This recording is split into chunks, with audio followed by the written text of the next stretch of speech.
Lyca production Subaskaran மற்றும் red Jain movies தயாரிப்பில் உலகநாயகன் கமல்ஹாசன் நடிப்பில் பிரம்மாண்டமான இயக்குனர் சங்கர் இயக்கத்தில் இந்தியன் 2 வெற்றி நடை போடுகிறது. தருமபுரி மாவட்டம் பிலிகுண்டுலு காவிரி நீர்பிடிப்பு பகுதியில் நீர்வரத்து 50,000 கனஅடியை தாண்டியுள்ளது. இதுகுறித்து நமது செய்தியாளர் மாதையன் வழங்கிய கூடுதல் தகவல்களை தற்போது காணலாம். நாம் தற்போது நிற்கிய இடம் தமிழக எல்லைப் பகுதியான பிலிகுண்டுலு மத்திய நீர் அளக்கும் இடம்.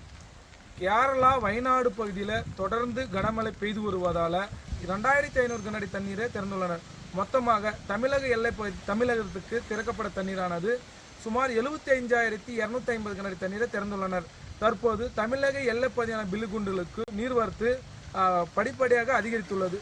இன்று காலை நிலவரப்படி சுமார் 45,000 கனஅடியாக இருந்த நீர்வரத்து தற்போது மேலும் அதிகரித்து 50,000 கனஅடியாக அதிகரித்துள்ளது.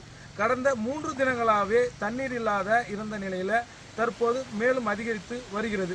தொடர்ந்து தமிழக எல்லைப் பகுதியான பில்லிகுண்டு, அன்செட்டி, கேரெட்டி, நாட்ராபாளையம் பகுதியிலும் கனமழை பெய்து வருவதால் நீர்வரத்து அதிகரித்துள்ளது. தமிழக எல்லைப் பகுதியான பில்லிகுண்டுக்கு கடந்த ஒரு வார காலமாகவே நீர்வரத்து படிப்படியாக அதிகரித்து வருகிறது.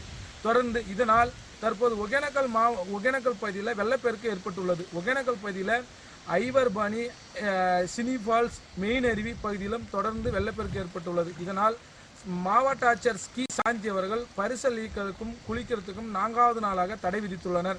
தொடர்ந்து கர்நாடகா மாநிலத்தில் தொடர்ந்து கனமழை பெய்து வருவதால் தண்ணீரானது மேலும் 1 லட்சம் கனஅடி வரும் என்று எதிர்பார்க்கப்படுகிறது. இதனால் மாவட்ட ஆட்சியர் சாந்தி அவர்கள் தற்போது ஆலோசனை மேற்கொண்டு வருகிறார்கள். பரிசீலிக்கிறதுக்கும் குளிக்குவதற்கும் தடை விதிக்கிறதுக்கு வேறு ஏதாவது பாதுகாப்பு கருதி பண்ணலாமா அப்படின்றத ஏற்பாடு பண்ணி வராங்க.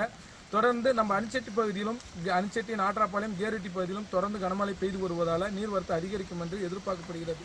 பிலிகுண்டிலிருந்து செய்தியாளர் மாதையன்.